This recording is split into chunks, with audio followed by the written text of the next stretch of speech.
Μόνο μωρό στο αίμα, ζω δίχως εξέγερση.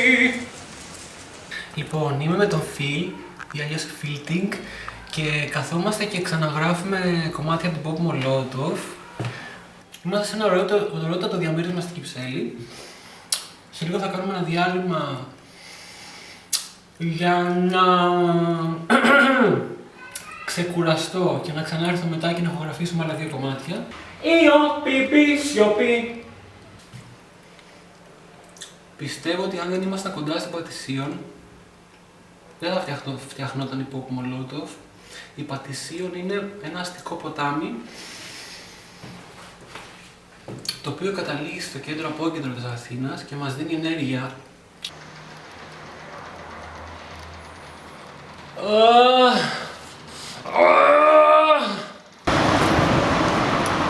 Εδώ βλέπετε τον Άλεξ Σι. Να έχει χαθεί λίγο χωριάτης από εκείνο τον πίνακα του άγνωστου καλλιτέχνη τον Αμερικάνικο, που είναι ο ένας με μια τσουγκράνα και μια τρελή γυναίκα δίπλα του. Εγώ με το Yin και το Yang είμαι η τρελή αδερφή, αλλά σε πιο urban καταστάσεις. Έχω βάλει και αυτό το τσουλούθι εδώ για πιο βουλιουκλάκι. Αλλά δεν μου κάνει ροκ όλα αυτή τη φορά. Η γειτονιά αυτή είναι πάρα πολύ καλή. Υπάρχουν dealers παντού, ωραία αγόρια από την Ανατολή, από την Αίγυπτο, από...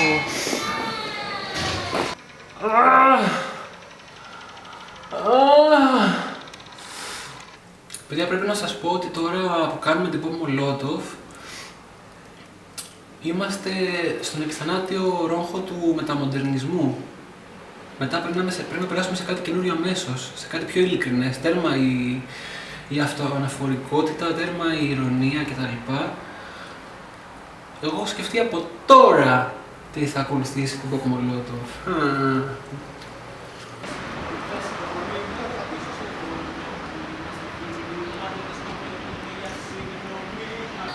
Νομίζω κάποιος για να εκτιμήσει την Αθήνα πρέπει να καταλάβει ότι η Αθήνα ουσιαστικά τα διαμάντια της τα κρύβει underground. Μη φοβάστε να μπείτε στο underground, δεν είναι πάντα επικίνδυνο.